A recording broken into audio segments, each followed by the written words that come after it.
Jeremy Clarkson's contract will not be renewed after an unprovoked physical attack on a Top Gear producer, the BBC's Director General has confirmed.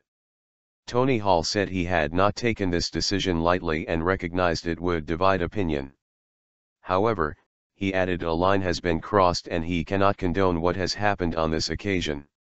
Clarkson was suspended on March 10, following what was called a fracas with Top Gear producer Oisin Tymon.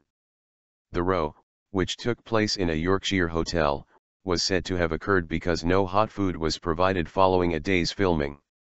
There cannot be one rule for one and one rule for another dictated by either rank, or public relations and commercial considerations. Lord Hall, BBC Director General. An internal investigation began last week, led by Ken MacQuarrie, the director of BBC Scotland. It found that Mr. Tymon took himself to hospital after he was subject to an unprovoked physical and verbal attack. During the physical attack, Oisin Tymon was struck, resulting in swelling and bleeding to his lip. It lasted around 30 seconds and was halted by the intervention of a witness, Mr. MacQuarrie noted in his report. The verbal abuse was sustained over a longer period and contained the strongest expletives and threats to sack Mr. Tymon, who believed he had lost his job. Extraordinary contribution. Mr. Tymon did not file a formal complaint, and it is understood Clarkson reported himself to BBC bosses following the incident.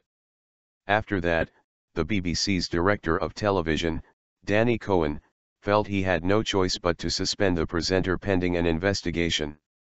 The decision caused an outpouring of support from Top Gear fans, with more than 1 million people signing an online petition to reinstate him. Announcing his decision, Lord Hall said Clarkson's dismissal was unavoidable. I am well aware that many will be sorry his involvement in the show should end in this way. Oisin Tymon. For me, a line has been crossed. There cannot be one rule for one and one rule for another dictated by either rank, or public relations and commercial considerations. However, he added, this decision should in no way detract from the extraordinary contribution that Jeremy Clarkson has made to the BBC.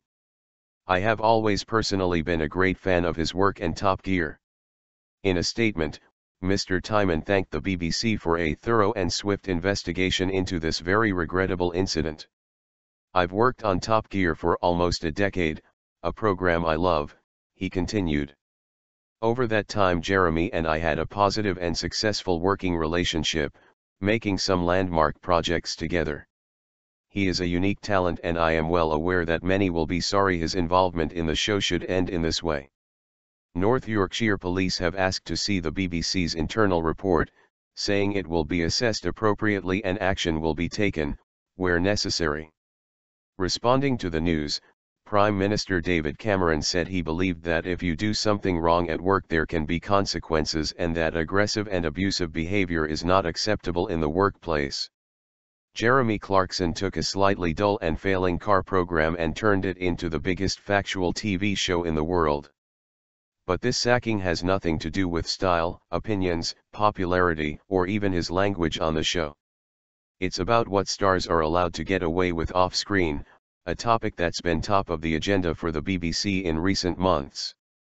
The corporation has had to overhaul all of its policies and attitudes towards bullying and harassment, and a long verbal tirade and a physical assault would have crossed the line for any member of staff. Clarkson may be popular with the audience, and the BBC really did not want to lose him, but this was a star who admitted he was on his final warning and a corporation that was under intense scrutiny over what its top talent can and cannot get away with. Top Gear, which is one of BBC Two's most popular programs, will continue without Clarkson, who will now become the subject of a bidding war by other broadcasters. The magazine show is one of the BBC's biggest properties, with overseas sales worth an estimated £50 million a year for the corporation's commercial arm, BBC Worldwide. Whether Clarkson's CO presenters James May and Richard Hammond will remain on the show has yet to be confirmed. All three had their contracts up for renewal this year, with Clarkson's due to expire at the end of March. Hammond tweeted, "Gutted at such a sad end to an era. We're all three of us idiots in our different ways, but it's been an incredible ride together. May also updated his Twitter profile to say, former TV presenter. Lord Hall said he had asked BBC Two controller Kim Shillinglaw to handle big challenge of renewing Top Gear for 2016, and to investigate how the channel could broadcast the last 3 episodes of the current series, which were pulled when Clarkson was suspended. Meanwhile, Radio 2 DJ Chris Evans has rubbished press speculation that he was to join the show. Not only is it not true, it's absolute nonsense, he told his listeners on Wednesday morning.